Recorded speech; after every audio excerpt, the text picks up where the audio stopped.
Olá, pessoal. Vamos mais para uma aula, né, sobre quimioterápicos. Essa aula ela é bastante extensa, então eu vou focar realmente nos pontos importantes, né, nos principais, para vocês se situarem melhor. Essa parte inicial de epidemiologia, gênero e definição, foi abordada de uma forma bem sucinta, bem como o ciclo celular, provavelmente você já deve ter visto em outras aulas, e a classificação e alguns mecanismos de ação. E aí eu vou mencionar, né, e falar sobre o mecanismo dos principais quimioterápicos utilizados na prática médica, né? Entre eles, agentes alquilantes, compostos de platina, antimetabólitos, produtos naturais, antibióticos, antineoplásicos. Por isso que é importante antes a gente entender o ciclo celular, né? Porque alguns fármacos vão agir em pontos específicos dentro do ciclo. E aí, no finalzinho, vai falar um pouquinho sobre resistência tumoral, os principais efeitos adversos, que isso também a gente vai citar no decorrer da apresentação, mas no final tem um resumo geral, que aí vai facilitar para vocês estudarem depois. Então, a epidemiologia aqui muito rápido, só para vocês perceberem que esse já é de 2020, mais de 625 mil novos casos de câncer, né, infantil, mais de 8 mil novos casos. E se for detectado isso de forma precoce, 80% desses casos realmente podem ser curados.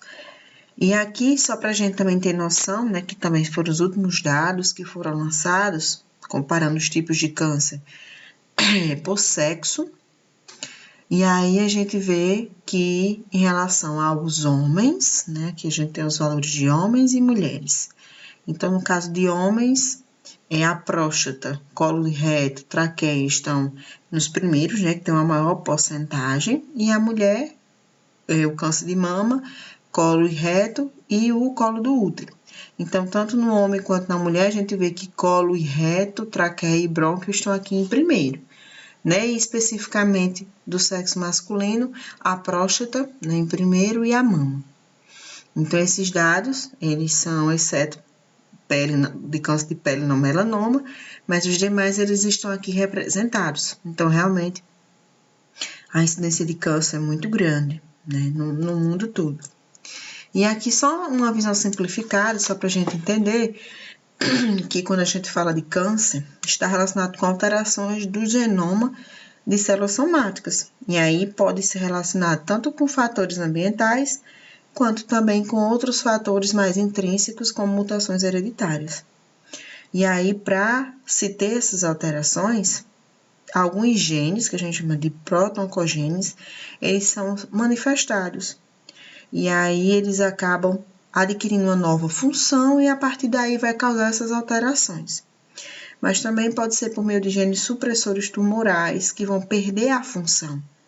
Né? Então, em relação aos proto-oncogenes, os mais conhecidos são esse RAS e o MYC, e os genes supressores tumorais, né, o que a gente vê mais manifestado é esse P53. Tem esses genes de fatores de transcrição também, que também mostra perda de função, e outros genes codificadores, né, mas de fato esses três aqui são os mais importantes. Essas alterações também, né, podem ser de ordem epigenética e em relação ao microRNA. Então, aqui tá alguns exemplos em relação à metilação do DNA, que tanto ela pode ser aumentar a transcrição quanto diminuir a transcrição, e aqui alterações dos microRNAs, né, que vai ter, não vai ter um pareamento perfeito, isso aí vai acabar atrapalhando também na tradução. E a outra questão vai ser em relação à acetilação das histonas, que tanto pode aumentar a transcrição quando ocorre a acetilação de fato, quanto pode diminuir a transcrição quando ocorre a desacetilação. Então, de uma forma geral, só para a gente entender que dentro da biologia do câncer podem ter alterações tanto de ordem ambiental quanto de mutações genéticas. E, de acordo com essas alterações que vão causar danos no genoma, podem ter alterações epigenéticas relacionadas à metilação, acetilação, ou alterações do microRNA especificamente. E aqui, né, tá uma forma simplificada de como ocorre, né, o processo de metástase, mas a gente vai ver uma imagem que explica melhor. Então, mostrar que há um aumento da proliferação dessas células. É sempre bom que a apoptose era a perda programada, né, mas a morte programada das células, mas que ela é importante nesse processo de câncer, porque acaba eliminando algumas células que não estão, né, de acordo com aquele processo, né, dentro da proliferação. Mas existe a resistência a essa apoptose, existe a perda da diferenciação celular. E isso faz com que, né, essas células cresçam de forma desiguais e acabe formando um tumor, porque elas vão se acumular.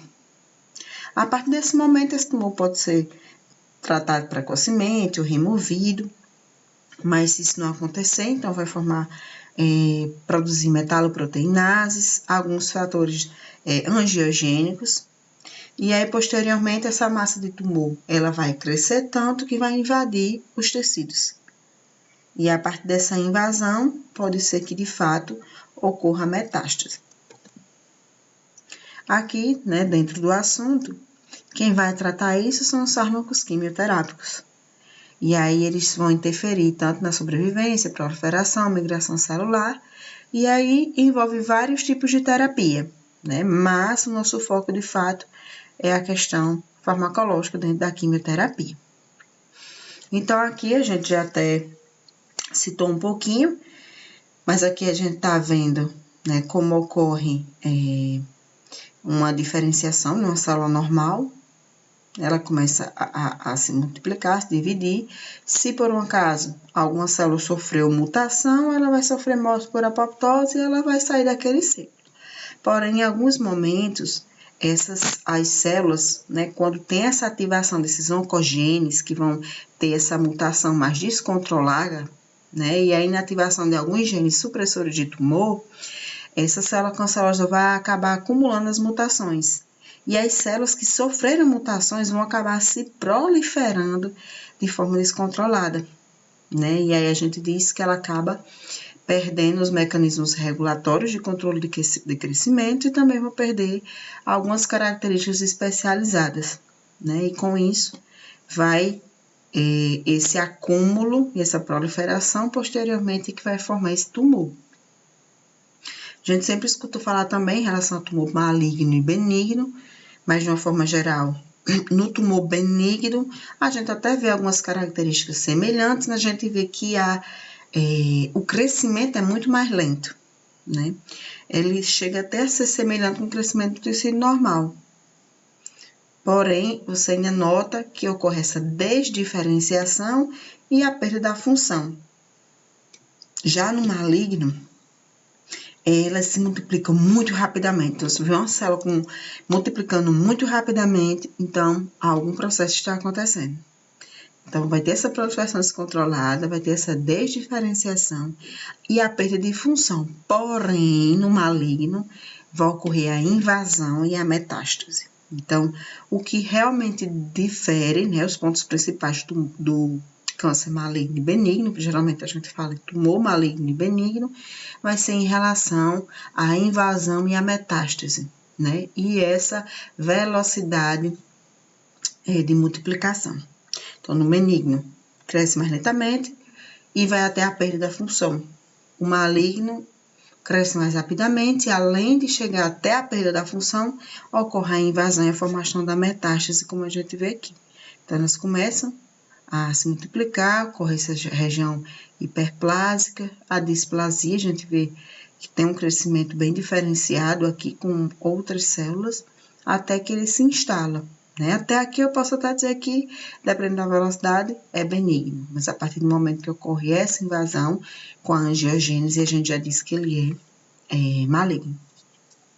Então, aqui, se a gente fosse visualizar, a gente vai ver aqui células normais, elas têm tamanhos semelhantes, poucas mitoses, a expressão daquele oncogene, que a gente chama protoocongene, que é quem vai ativar, né, essa proliferação é mais rara, é tudo mais ordenado, vai ter gene supressor de tumor. Quando a gente olha as células neoplásicas, a gente vê que há uma diferença do tamanho dos núcleos de uma célula para outra, dos vasos sanguíneos, as mitoses são muito mais frequentes e as células já têm formatos anormais e muito diferentes um do outro. A gente diz até que ela perde essa inibição por contato, né? Quando você vai avaliar, até a distância entre uma e outra é diferente. Aumenta o fator de secreção, aumenta a expressão dos oncogenes e ainda diminui o gene supressor de tumor. Por isso que ocorre a formação do mesmo. Aqui nesse slide já está um pouco mais didático, né? Mostrando que contém a ativação dos pró-oncogenes, mostrando aqui o carcinógeno, pode ser, né, de forma externa, né, do ambiente. A célula normal, essa célula depois que ela se transforma, e aí sofre, né, um processo de mutação, formando essas células neoplásicas que começam a se multiplicar, se desdiferenciar, né, que a gente chama, até formar o tumor, né? Se continuar ocorrendo esses fatores de crescimento que auxiliam na angiogênese, vai ocorrer essa neovascularização, e a partir daí vai ocorrer a invasão dos vasos, né? Tendo a embolização, podendo se extravasar até chegar em outros tecidos e ocorrer essa metástase. Então, é assim que ocorre. As marcas do câncer, é só importante a gente ter noção de que está relacionado com os fatores de crescimento, então as vias de sinalização são anormais, vai ter essa evasão por apoptose, a angiogênese, que é o crescimento daqueles novos vasos, né, que vai influenciar na invasão para metástase. A insensibilidade de fatores de crescimento. Ocorre essa invasão tecidual de forma maligna, e aí tem uma ilimitada divisão celular. Então, essas são as marcas de um câncer para a gente realmente identificar que aquela célula, ela está com um câncer ou não. Aqui mostrando novamente, desde a ativação dos proto-oncogenes, mostrando o gene RAS, né, da proteína RAS, que ele dá a sinalização para essa divisão. E mostrando novamente que sempre tem essa inativação desses genes supressores de tumor. A ATP53, né, que a gente também comentou que era importante, ela é importante nesses processos de verificação, reparo e apoptose. E aqui está mostrando bem direitinho, desde a iniciação até a angiogênese. Então, essas falhas genéticas nessas proteínas e nesses genes faz com que incentive a ativação desses proto-oncogenes e, por fim, ocorra a inativação dos genes que são supressores de tumor.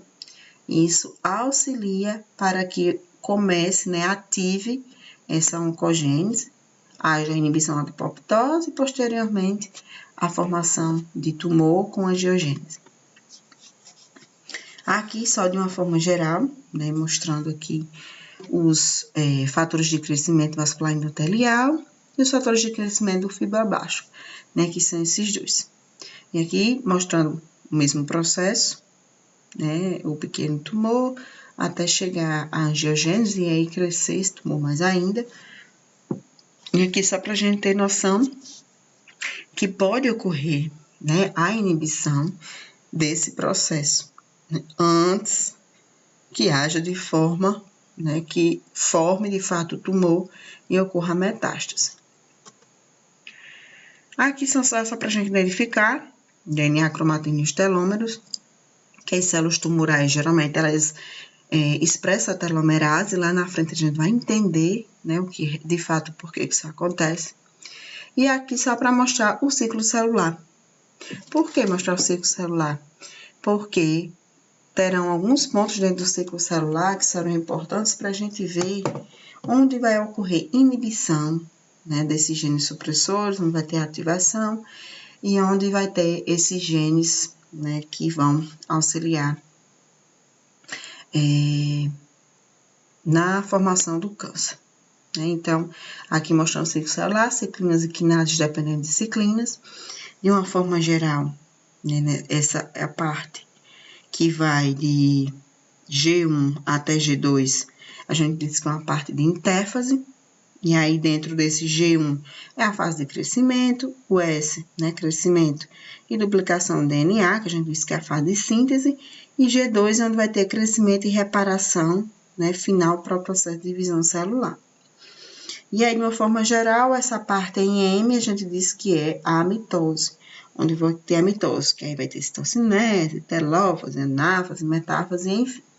Então, a gente tem que ver que existem pontos de restrição, né? Vai ter principalmente um ponto aqui de restrição e aqui um ponto de verificação. Esses pontos, né, o ponto de restrição, que é o G1, é onde vai decidir se a célula vai continuar realizando, né, o ciclo celular, e o ponto de verificação, onde vai ver a integridade do DNA. Por que isso é importante? Porque se a gente for avaliar esses fatores de crescimento, eles é quem vão facilitar a replicação do material genético. E os genes supressores tumorais, né, eles são induzidos mediante o impedimento do processo de divisão celular. E a partir do momento que há uma gênese de uma célula neoplásica, vai ter a inativação dos genes supressores de tumor e a ativação dos oncogenes. Então, se esses pontos de restrição e os pontos de verificação, eles realmente forem checados, tem como avaliar, de fato, se está ocorrendo nessa gênese dessa célula neoplásica. E aí, dependendo do ponto, vão ter fármacos específicos que vão atuar em cada um deles, dentro do ciclo celular. Então, aqui só para mostrar que ocorre a diminuição ou inativação dos genes supressores tumorais, tem como ver aqui em G1, e os fatores de crescimento, que se estiverem aumentados, a gente também consegue ver aqui principalmente em G1. Consequentemente, tem como avaliar a apoptose. Né? E aqui está só mostrando essas fases de processo da apoptose, mostrando desde a mudança da morfologia até como ocorre a fagocitose dessas células, e só para a gente entender que a eficácia da maioria dos fármacos vai depender do processo de apoptose. Então, se essa apoptose ela não está ocorrendo de forma eficiente, se está multiplicando essas células apoptóticas, então a gente vai ter que ver qual fármaco a gente vai aplicar nesse caso. Então, vai depender desse processo. De uma forma geral, como tratar? Então, tanto a gente pode tratar por quimioterapia, intervenção cirúrgica, radioterapia, terapia gênica, imunoterapia ou até mesmo as terapias combinadas, certo? Mas aí, nosso foco realmente principal é justamente falar da parte de quimioterapia. E aí, essas células tumorais, elas se encontram em alguma fase do ciclo celular que não seja G0. G0 é quando está em interfase, né, constante.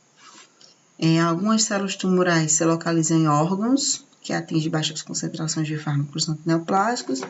E o uso de polioquimioterapia com diferentes mecanismos de ação também é comum. Então, a gente também vai conhecer os tipos de quimioterapia, como elas são classificadas. Então, geralmente tem 4 formas, né? 4 classificações, aliás. Então, tanto a gente vai ver uma terapia que possa curar, uma que possa ser paliativa, uma que possa ser adjuvante e outra que possa ser neoadjuvante. Então, a curativa, o próprio nome já diz, que vai tentar curar, de fato, fazer a erradicação completa das células do câncer. Então, aqui tem alguns exemplos de onde se aplicar essa terapia, quimioterapia curativa. Tumor do testículo, cariocarcinoma, gestacional, de Williams, doença de Hodgkin. A paliativa é algo paliativo, só para aliviar os sintomas. Então, geralmente, quando vê que aquele caso não é tão passivo de cura, mas a gente quer prolongar a sobrevida, né, daquele paciente, para que ele não sofra muito, para que ele tenha uma boa qualidade de vida, então a gente usa a terapia paliativa. E aí, vai aliviar dor, perda funcional, e prevenir algumas toxicidades, como, por exemplo, um câncer de pâncreas mais avançado, glioblastomas avançados. Em relação a adjuvantes, é para erradicar células remanescentes. Então, muitas vezes o pessoal já faz uma cirurgia, mas mesmo assim, depois da cirurgia, ainda faz algumas sessões de quimioterapia. Então, isso é para ter certeza que células remanescentes, que a gente pode dizer que pode tentar se metastizar, elas consigam ser erradicadas, né? Como, por exemplo, câncer de colo retal, câncer de mama. E a neoadjuvante, ela, o objetivo é a erradicação de micrometástase, mas ela é realizada antes da cirurgia, né? Então, só para a gente fazer um paralelo. A curativa, dependendo do tipo de câncer, a gente vai usar com o objetivo de curar. E muitas vezes não vai ser nem preciso posteriormente fazer processo cirúrgico. No caso da paliativa, é quando realmente não tem muito jeito do paciente. Então, só para prolongar a sobrevida. A adjuvante, geralmente, é utilizada após algum processo cirúrgico, certo? E a neoadjuvante já vem de novo, então a gente vai usar antes da cirurgia ou do processo de radioterapia, né? E qual é a vantagem? Então, mostra que a exposição precoce ao quimioterápico possibilita, né, fazer com que haja a aferição da sensibilidade do tumor, do tratamento, e aí fique muito mais fácil da gente fazer a monitorização e ver se haja uma redução daquela massa. Às vezes tem processos que a massa tumoral está tão grande que para fazer a cirurgia, né, é bem complicado. Então, às vezes usa neoadjuvante para ver se aquela massa de tumor primário ela consegue ser reduzida para facilitar na cirurgia. Né? Exemplo, os inibidores da aromatase em cada mama, né? Osteosarcomas, sarcomas, parte mole, como ambos. Aqui são alguns critérios, né? Como é que eu sei que eu posso administrar um quimioterápico nesse paciente? Nesse paciente, por exemplo, que ele é idoso, nesse paciente que ele já tem outras comorbidades, ou então nessa criança, né? Ou então nessa pessoa. Então, as condições, né, para a gente ver, tem aqui as condições gerais. Então, menos 10% de perda de peso corporal desde o início da doença. Então, vamos pesar o paciente. Perdeu menos de 10% desde o início da doença, pode fazer sim a quimioterapia.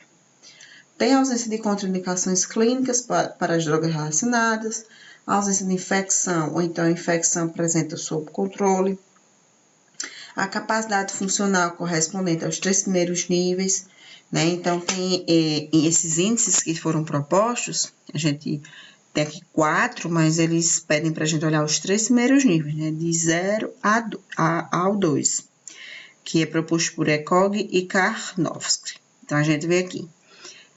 O nível 0, 90, de 100 a 90% paciente assintomático com sintomas mínimos. Então, se o paciente está com sintoma mínimo, ou um pouco assintomático, mas que realmente foi constatado, né, diagnosticado com o câncer, pode sim fazer a quimioterapia. Paciente que esteja sintomático, mas com capacidade para atendimento ambulatorial, então também tem como fazer a quimioterapia. E o paciente precisa ir a um hospital, mas ele fica menos da metade do dia, tem como fazer também. Agora, pacientes que permanecem no leito mais da metade do dia ou que são acomados, não é aconselhável fazer a quimioterapia. Tem que ver que outro processo é mais adequado para esse tipo de paciente. E aí, por isso que eles pedem para seguir esses 3 primeiros níveis, porque se tiver fora dos 3 primeiros níveis, não tem como fazer quimioterapia, porque pode trazer ainda mais dano para esse paciente, que deve, de fato, estar com mais comprometimento. E aqui só para a gente ver, né, que são os parâmetros normais, que eles também avaliam, né, a contagem de células de sangue, dosagem de hemoglobina também, antes de começar a quimioterapia. Certo? A classificação dos quimioterápicos, então eu vou só mencionar, porque a gente vai ver de acordo com a ação no ciclo celular e de acordo com sua estrutura química. A gente vai ver separadamente. Então, aqui só para mostrar que a maioria deles vão agir diretamente do DNA, podem estar agindo na ciência DNA, como os antimetabólicos, pode estar agindo diretamente no DNA, né, dentro do ciclo celular também, como os agentes alquilantes, e também podem ter alguns agentes que agem tanto na transcrição, quanto na duplicação do DNA, quanto até na mitose, né? Por isso que é importante a gente ver alguns pontos de onde eles agem. Então, de acordo com o ciclo celular, a gente vai ver as etapas, como a gente comentou, toda essa parte de intérfase, né? E aqui é a fase de mitose. Então, tem fármacos específicos que vão agir na fase de S, como a citosina, arabnosídeo, a hidroxiureia, no caso a hidroxiureia já é bem mais conhecida. Podem ser que tenha fármacos específicos da fase S autolimitante, como o metotrexato, a 6-mecaptopurina. Pode ter fármacos que vão agir especificamente na mitose, como vincristina, vinblastina, paclitaxel. Alguns fármacos que são inespecíficos do ciclo celular, né, que podem estar agindo aqui próximo, né, entre a mitose, passando por G0 até G1, como os agentes alquilantes, alguns antibióticos antitumorais, a cisplatina, e a gente vai avaliar isso dessa forma, certo? Cada um desses processos. Em relação aos agentes alquilantes, né, se a gente vier olhar aqui, os agentes alquilantes são inespecíficos desse ciclo celular. Então, vamos iniciar aqui por eles. Falar de uma forma aqui geral, depois vocês dão uma olhadinha nessa tabela. Né, aqui dá mostardas nitrogenadas, as etileniminas, os alquilfuncionados, as nitrosureias e os triazenos. Quais são os mais importantes, né, que eu considero? A ciclofosfamida, que ela é bastante utilizada, principalmente em vários tipos de leucemias, linfomas, sarcomas, câncer de mama, de ovário, de pulmão. É uma mostarda nitrogenada. Outros, né, que eu considero importante, aqui dos triazenos, como a decarbamazina, que vai agir nos linfomas de Hodgkin, melanomas e sarcomas. E também sempre é importante, né, a gente ter noção de algumas nitrosureias, que ela já vai agir em tumores do sistema nervoso central, né, isso aí é importante a gente ter essa dimensão. Nesses agentes alquilantes, a gente pode ver um pouco sobre o mecanismo de ação, mas é uma ação que não é específica de uma fase exclusiva do ciclo celular, mas que no momento desse processo de alquilação, né, que vai ter essa reorganização do DNA, ela vai inibir principalmente a progressão, né, na fase S. E aí eles agem sobre tecidos que a gente chama de tecidos de proliferação rápida. E aí vão fazer ligações cruzadas entre as cadeias. E aí esse dano, né, ele pode ser reparado principalmente na presença daquela proteína que a gente comentou, que é a P53, né, se ela estiver normal. Então aqui mostra todo o processo, mostrando desde o ataque nucleofílico ao anel da aziridina, que é instável, para por um doador de elétrons. E aí, no final, a gente acaba vendo, né, tendo essa ativação.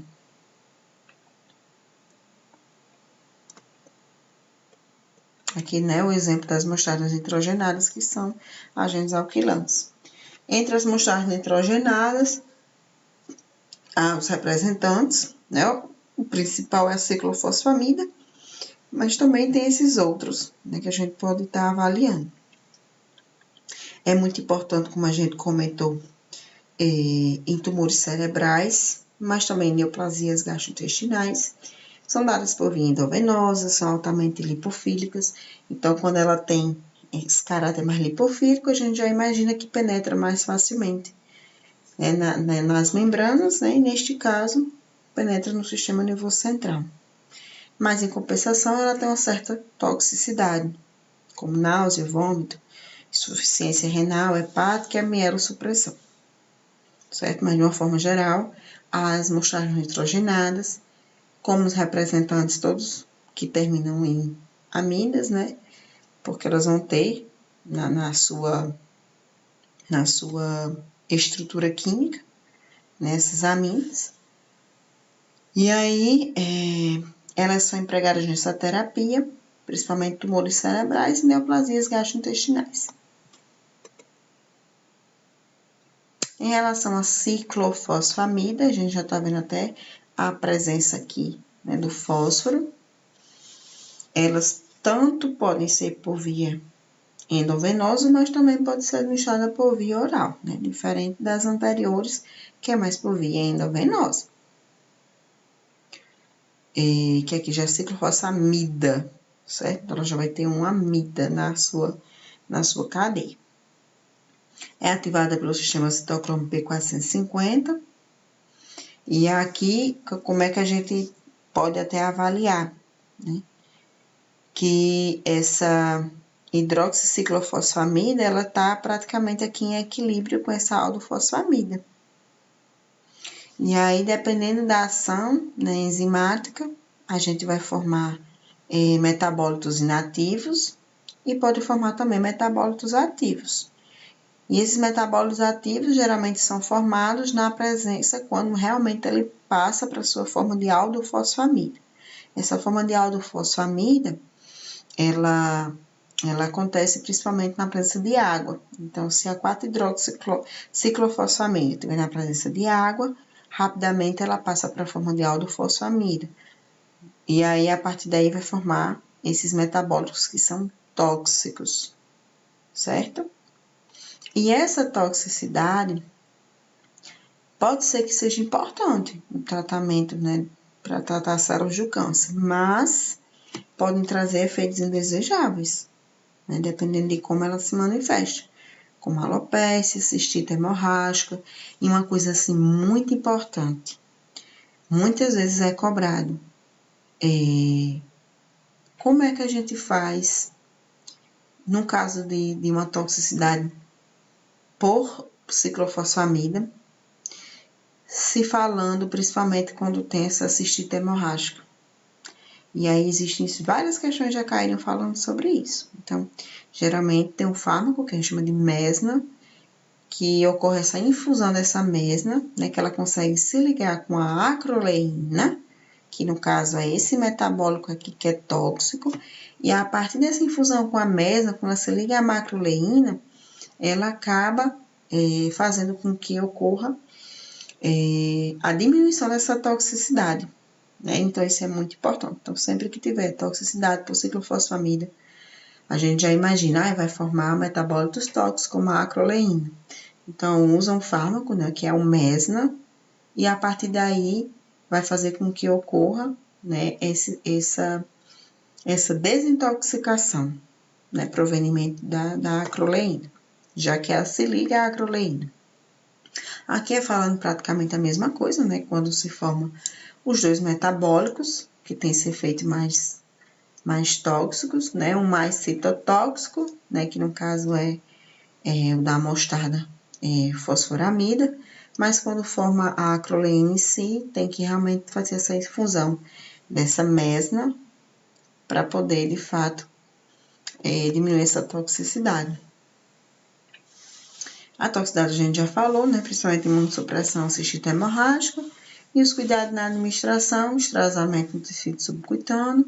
No tecido subcutâneo pode levar a endurecimento, né, hipersensível e necrose. E qual seria a solução, né, nessa presença dessa necrose ou endurecimento?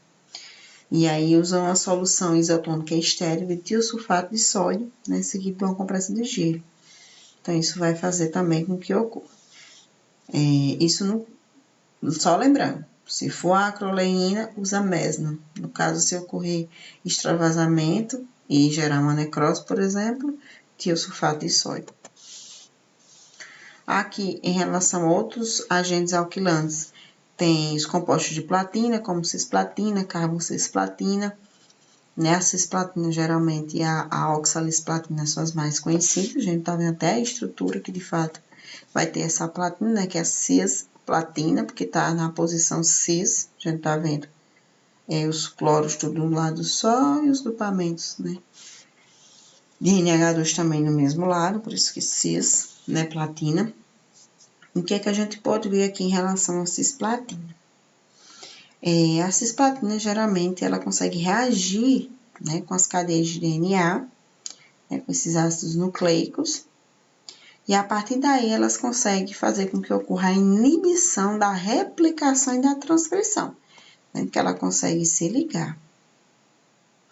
E é assim, essa ligação ela é mais pronunciada lá na fase S do ciclo celular, e, em compensação, ela acaba gerando uma certa toxicidade também, né? Então, porque também a cisplatina ela pode estar se ligando nessas cadeias de DNA. Ligou na cadeia de DNA, principalmente na fase S, vai gerar nefrotoxicidade, ototoxicidade, náusea, vômito e neuropatia periférica.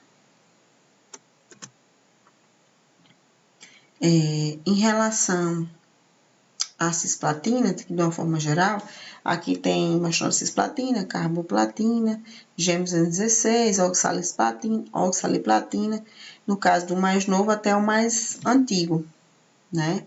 E de uma forma geral, embora os mais antigos eles venham apresentando efeitos adversos mais pronunciados, a carbocisplatina, a gente já viu o menor efeito colateral, a cisplatina, por mais que seja um pouco recente, tá tendo essa associação, né, a presença de efeitos muito graves, principalmente com náusea e vômito. E aí foi verificado que o uso da ondansetrona, né, para quem conhece o nome comercial como Vonal, né, ele está sendo mais utilizado, né, e acaba revertendo esse efeito, né, do receptor. Então, de uma forma geral, a cisplatina, embora seja um fármaco relativamente novo, né, à vista de outros da mesma classe, mas tem muitos efeitos adversos mais graves em relação a náusea e vômito. Então, pode ser tratado normalmente com a ondansetrona, que o efeito de fato vai ser mais revertido, né? Porque está usando o antagonista do receptor 5-HT3. De acordo com a estrutura química, aqui tem alguns fármacos, como os análogos do ácido fólico, análise da pirimidina e análogo das purinas. A gente classifica como antimetabólicos. Então, aqui está mostrando as classes, aqui os exemplos. O metotrexato é super utilizado, é um análogo do ácido fólico, usado para carcinoma de mama, leucemia linfóide aguda, cabeça, pescoço e pulmão. Então, de todos os que estão presentes em antimetabólico, de fato, o metotrexato realmente é o mais utilizado. Mas também a gente pode depois dar uma olhadinha nesses outros fármacos, né, que aqui estão mencionados, né, a parte da citarabina, tioguanina, pentostatina, a gente vê que eles conseguem atuar melhor em leucemias. E nem falando de câncer de mama, de estômago, de pâncreas, de uma forma geral, os análogos da pirimidina talvez sejam mais adequados. Em relação ao mecanismo de ação, eles atuam principalmente na fase S também do ciclo celular, então acho que vocês já observaram até aqui que a maioria deles vão agir nessa fase S, que a gente chama de fase de síntese, onde vai ter crescimento e replicação, né, e duplicação do DNA. E interessante que esses antimetabólicos têm estruturas semelhantes aos compostos já utilizados pela célula, né, isso influencia. Então, por ter estruturas semelhantes aos compostos usados pelas células, eles conseguem atuar com maior facilidade na fase S do ciclo celular, então vai interferir, né, em diferentes rotas metabólicas. Aqui, né, mostrando os análogos do ácido fólico, mostrando o mecanismo de ação do metotrexato, que é muito importante, vai agir principalmente também na fase S. Então, a gente vai ver que o metotrexato ele vai inibir essa dihidrofolato redutase, impedir a formação, consequentemente, né, da tetrahidrofolato redutase. Né? E a partir essa tetrahidrofolato redutase, como ela é um cofator para várias enzimas, né, incluindo o paratimidilato sintetase no ciclo celular, isso aí vai acabar, né, impedindo que, de fato, vai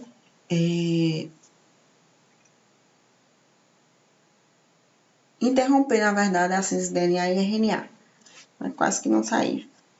Então, o acúmulo, né, como aqui também vai ter o metotrexato, tanto ele pode agir na dihidrofolato redutase, quanto inibindo essa questão da formação do tetrahidrofolato redutase, isso vai fazer com que ocorra um acúmulo, né, do de hidrofolato redutase. Isso aí vai acabar trazendo esse efeito tóxico, que é bem característico da de hidrofolato redutase.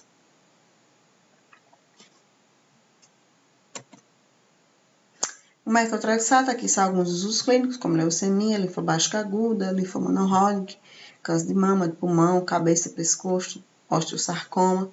E aí também vai ter umas toxicidades, né? Que como ocorre de forma mais rápida, dentro da replicação, então pode causar mielossupressão, alopecia, mucosite. Acho que vocês também perceberam que a mielossupressão é outra característica muito presente nos quimioterápicos. E esses efeitos colaterais podem ser revertidos pelo resgate com leucovorina e ácido folínico. Aqui os análogos de base, a gente comentou que tem os análogos os purínicos e pirimidínicos. Aqui exemplo das purinas, a mercaptopurina e a tioguanina, e das pirimidinas, fluoracila, gencitabina e citarabina. A citarabina, geralmente, ela é bastante utilizada.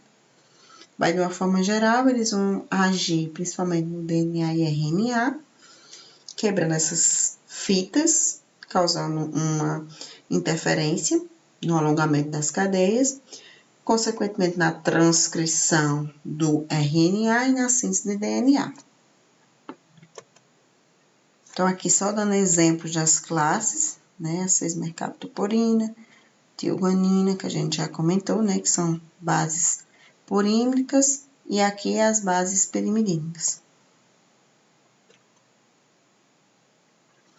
Aqui está só mostrando também, né, mais uma vez, os exemplos, mas só mostrando onde, de fato, eles estão agindo, né? Então, aqui a 6-mercaptopurina e tioguanina vão agir aqui diretamente da IMP desidrogenase, que, se for inibida, consequentemente, vai interferir totalmente nessa formação do DNA.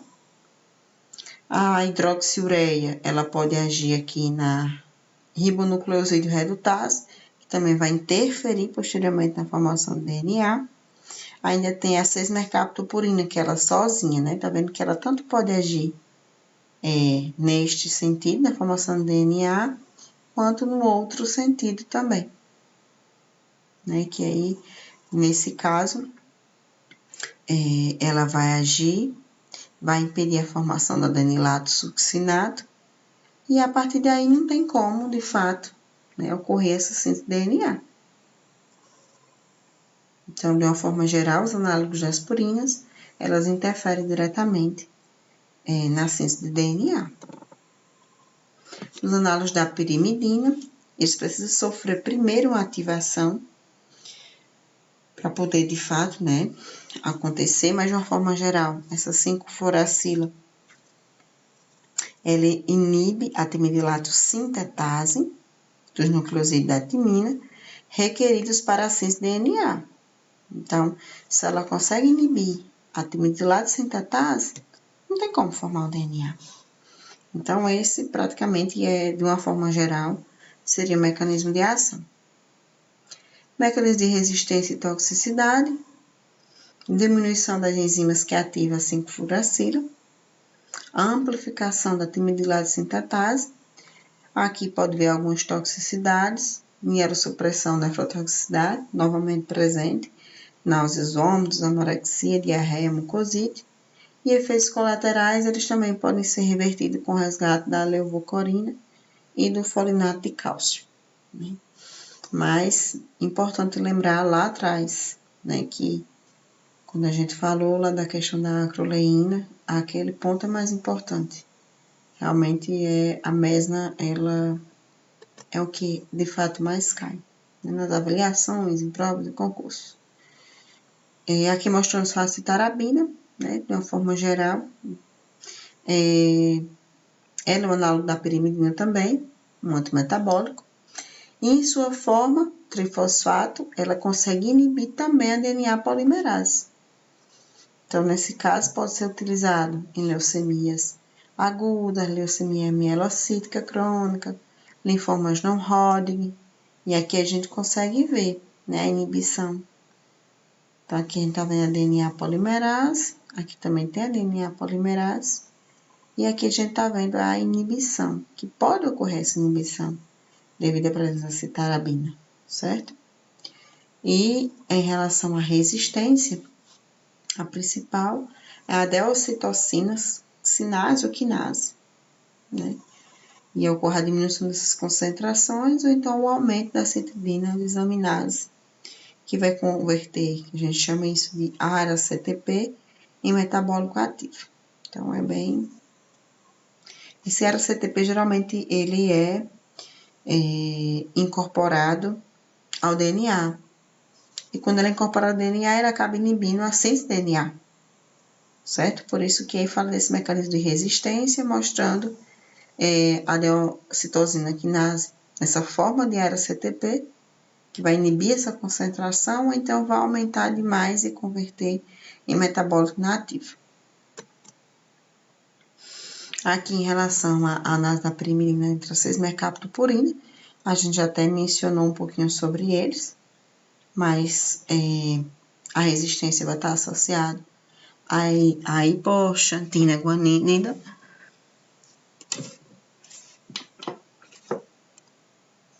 E aqui só para mostrar os derivados de planta, né?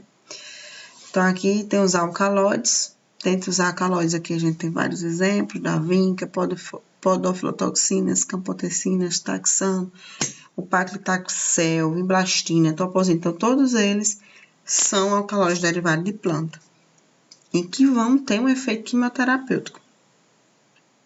Os alcaloides da vinca, né, são bem conhecidos como vincristina e vimblastina, e os taxanos, paclitaxel e docetaxel. Então, os nomes são bem sugestivos, e então, pelas imagens, a gente já vê que, de fato, são derivados de plantas. E aí, quando a gente é criança, o pessoal sempre fala, não coma essa folha, né, que ela é um pouco tóxica. Algumas pessoas dizem assim, ela é boa para câncer. Realmente, através dessas plantinhas, a gente consegue, né, alcaloides da vinca. Em relação ao mecanismo de ação dos taxanos e alcaloides das vincas, eles atuam principalmente nos microtúbulos. Os da vinca, eles atuam inibindo a polimerização dos microtúbulos e os taxanos inibem a despolimerização dos microtúbulos. Mas ambos estão atuando, né, a nível de microtúbulo. Aqui, só para a gente ter noção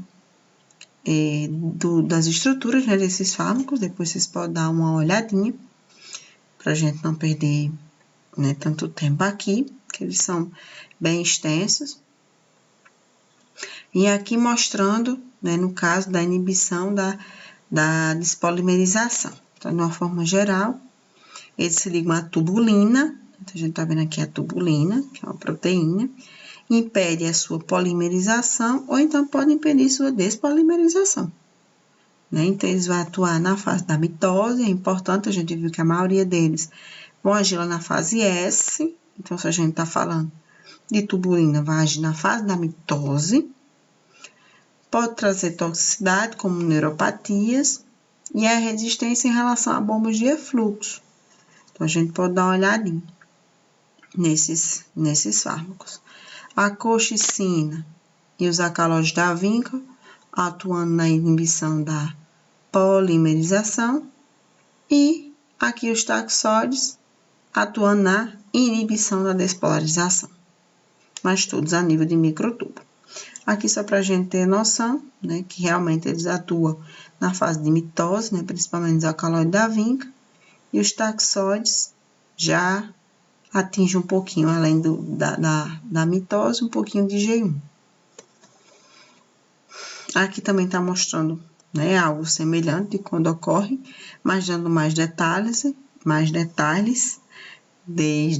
mostrando a questão da metáfase, da anáfase dentro do processo. Aqui mostrando as indicações clínicas, o paclitaxel, docetaxel, geralmente para câncer de pulmão, ovário e mama, e os alcaloides da vinca, geralmente para câncer testicular metastático e linfoma. Então, falou em alcaloide da vinca, né, eles principalmente para câncer testicular e linfoma. Aqui só mostrando alguns cuidados na administração, que é sempre bom utilizar com soro, seja fisiológico ou glicosado, né? E aí, cuidado também para não tocar os olhos, né? Que já é relatado essa questão de ulceração na córnea. E os efeitos adversos, principalmente hipersensibilidade aguda, retenção hídrica e neuropatia periférica. Essa questão da retenção hídrica, principalmente o docetaxel, e a neuropatia periférica, principalmente a vincristina e os taxanos. E de acordo com a estrutura química, né, só para a gente já ir afunilando, vai ter os antibióticos citotóxicos, que aí vai entrar actinomicina D, daunorubicina, doxorubicina, bleomicina, mitramicina, mitomicina. Professora, quais são os mais utilizados? A doxorubicina e a bleomicina. Eles são geralmente mal utilizados. Doxorubicina, principalmente para sarcomas de parte mole, não Hodgkin, leucemia aguda de mama, geniturinário, tireoide, pulmão, estômago, neuroblastoma. Então, acaba englobando, né, muitos tipos de câncer. E a bleomicina, testículo, cabeça, pescoço, pele, esôfago, estômago, linfoma. Então, realmente, esses são os mais utilizados. Esses antibióticos citotóxicos, de uma forma geral, eles vão agir na dupla fita, DNA, né, intercalando aqui com os pares de citosina e guanina. A gente vê que a RNA polimerase, possivelmente, ela vai ser bloqueada, e aí vai ter essa quebra dessas fitas de DNA, né? E a partir daí ela vai ter, de fato, esse efeito citotóxico. Quais são os efeitos de toxicidade em si? Mielossupressão, cardiotoxicidade, alopécia e náusea. Então, tá vendo que cardiotoxicidade aparece a primeira vez agora, né? Então, geralmente, esses fármacos antibióticos citotóxicos, eles podem levar a essa cardiotoxicidade. E aqui, inibidores da topoisomerase. Posso até falar um pouquinho lá na frente, mas, de uma forma geral, também são antibióticos citotóxicos, né? Então, aqui, tanto a questão da doxorubicina, daunorubicina, quanto também aqui as enzimas de topoisomerase. E aí, esses inibidores da topoisomerase, eles tanto podem agir na topoisomerase 1 quanto na topoisomerase 2, certo? Como o nome já diz, topoisomerase ou DNA girase, então são enzimas que vão reduzir essa tensão do DNA, né, que está espiralado, fazendo com que ele desenrole de certa forma, né? E quando desenrola, deixa essas fitas mais disponíveis para ter processo de reparo, transcrição, replicação e recombinação. Então, esses inibidores de topoisomerase 1, principais exemplos são as campotecinas, e de topoisomerase 2, as antraciclinas e a epipodofilotoxinas. Aqui é da fase do tipo 1, né, como as campotecinas. Elas vão agir em uma das fitas, então vai causar esse despiralização, posso dizer, né, mas depois, posteriormente, elas vão se unir. E aí, o tipo 2, a gente tá vendo que essa quebra, né, para correr esse desnovelamento, ocorre nas duas fitas. E aqui a gente já mencionou sobre as campotecinas, mas só para mostrar, né, que o efeito adverso dela, diarreia e disfunção hepática. A campotecina também foi retirada de produto natural, né, foi de uma árvore. E a da ação da topoisomerase 2, que é o que chama de supercoiling, porque na verdade o DNA está super enrolado, né, e aí ela sofre giro sobre si mesma, de tal modo que esse eixo da dupla hélice, ele não segue uma curva plana. Se a gente fosse dar o zoom, a gente vê que ele não segue uma curva plana. Então, a gente diz supercoiling, porque de fato ele está super enrolado. Então, quando agir ter essa ação na topoisomerase 2, a gente vai ver de fato ele se desenrolar. Exemplo, né, dos que agem na topoisomerase 2. Inibe a enzima topoisomerase 2 as antraciclinas, como a doxorubicina e a daunorubicina, as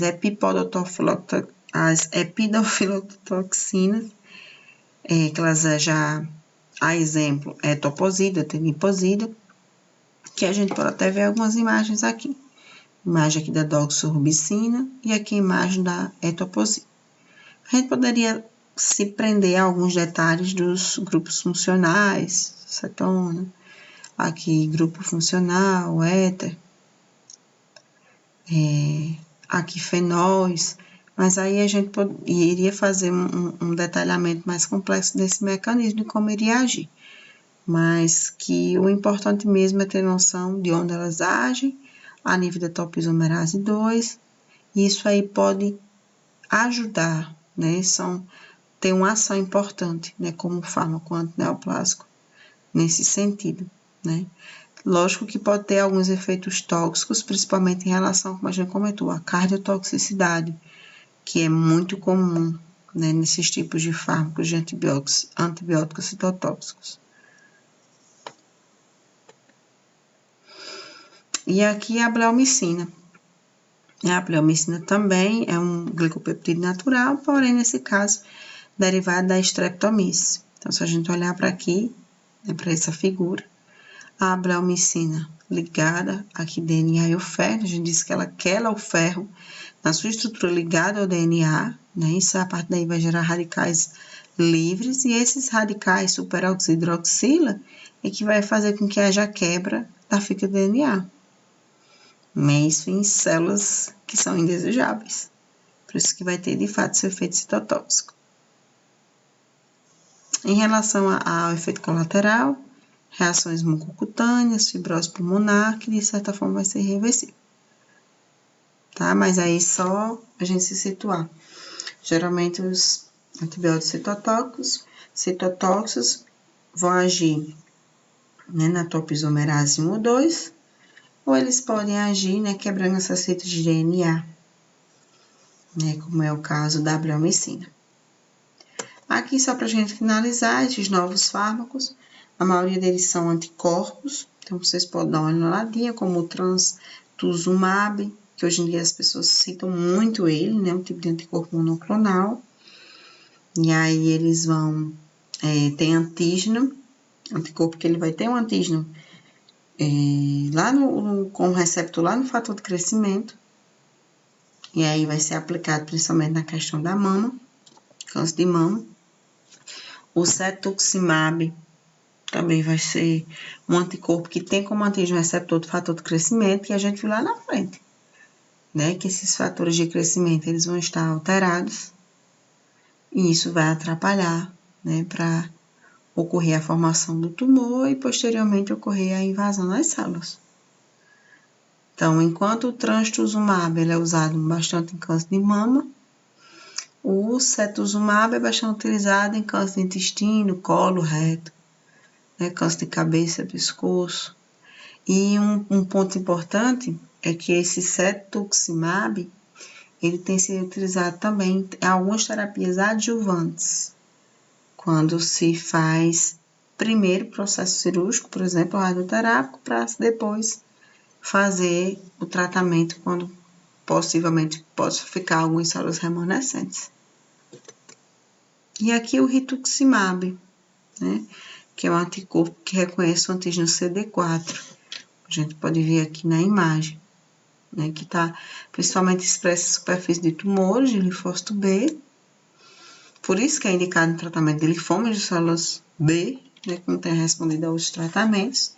E aqui só para mostrar as reações adversas, como broncoespasmo, hipotensão, reação anafilática. E aqui o imatinib, que ele consegue inibir as vias intracelares da tirosina quinase. E a partir daí, né, ele é um fármaco pequeno, tem um pequeno peso molecular, mas ele é indicado principalmente para leucemia mieloide aguda e pode ser utilizado por via oral. Entre esses novos fármacos, coloquei esses prints desses dois artigos. Um deles, né, eu estou com a autoria principal, No caso, a gente acabou descobrindo, fazendo uma nanopartícula contendo benzimidazol, né? Ela funcionava com colesterol ácido, que a gente iria utilizar para o tratamento de uma parasitose, mas no final a gente fez alguns testes em algumas células cancerígenas, tanto células normais quanto células que de certa forma estavam acometidas e tivemos um efeito bem desejado. Então, foi publicado nessa revista International Journal Molecular Science, que ela tem um fator de impacto superior a 5, né? Então, tem um Qualis IA1. E aí, esse outro artigo também, né, que foi tirado da Seminar in Cancer Biology, e aí eles mostram esse target, que a gente chama, que é um direcionamento específico, também usando nanotecnologia para o tratamento de células, né, com câncer. Então, também são novas terapias, né, porque está em novos fármacos, são novas terapias, né, que a gente pode testar e aplicar. Aqui só para mostrar como foi mais ou menos planejada, né, o sistema com a nanopartícula. Este é o trabalho que eu fiz parte, nanopartícula com polímeros, tamanho pequeno, menor que 300 nanômetros, sujando um polímero, que é o PLGA, que é o poliácido lático coglicólico, né, que ele, seus subprodutos formam ácido lático e ácido glicólico, já estão presentes na cadeia DNA, então acaba sendo biocompatível, biodegradável. Colocamos na superfície essa molécula colesterol e ácido ciárico para facilitar a entrada nas células. E aí, no final, né, a gente começou a perceber que formava espécies reativas de oxigênio, e isso estava fazendo com que as células cancerígenas morressem de forma totalmente direcionada para o órgão-alvo desejado. E como foi que a gente conseguiu provar que estava sendo direcionada? Colocando a fluorescência, né? Por isso que no final a gente coloca aqui aparecendo essa fluorescência para a gente provar realmente esse direcionamento. E aí, evitando vários efeitos adversos quando se direciona para aquele órgão-alvo. E aqui, falando sobre terapia angiogênica, de uma forma geral, em que a gente vai ver os fatores de crescimento endotelial vascular e os derivados de crescimento derivado de plaqueta, que eles vão ativar receptores de tirosina quinase, aqui dando exemplos, o sorafenib e o sunitinib, que são aprovados para tratamento do câncer renal. E o mecanismo de ação inibir, né, de forma intracelular, a ativação das vias dos receptores de tirosina quinase. Então, de uma forma geral, terapia angiogênese, que a gente fala angiogênese em relação ao crescimento tumoral, a gente vai ver que esses fatores de crescimento, geralmente tanto vascular quanto de plaqueta, ativam o receptor da tirosina quinase. E a partir daí, né, a gente pode fazer com o uso desses fármacos, inibir a ativação das vias de receptores de tirosina quinase, certo? Então, aqui só mostrando da mesma forma, em A, um pequeno tumor, depois aqui em B, mostrando, iniciando essa angiogênese e formação desses capilares, e aí depois que formam os capilares, que formam esses novos vasos, eles começam a sugar os nutrientes do sangue, ocorrer a metástase, né? E aí vai ter esse crescimento tumoral. E aqui, de uma forma geral, só para a gente ter noção, vai aparecendo pela cozinha, né? Esses laranjas. Pode ser que tenha alguns fármacos, como a cetuximab, que inibe ou bloqueia os fatores de crescimento. Pode ser que tenha fármacos, né? Como o gefitinib, que inibe a tirosina quinase, a gente viu outros também, mas aqui só para exemplificar onde eles agem. Outros fármacos que vão inibir algumas etapas da via metabólica. E ainda vão ter aqueles que podem induzir as vias que induzem a expressão gênica. Isso aqui é mais simples, né? Em relação à resistência à quimioterapia, né? Isso aqui já é literalmente o finalzinho. Tanto vai existir sempre uma enzima-chave no processo. Essa enzima, tanto ela pode ser deletada, quanto ela pode ser hiperexpressa.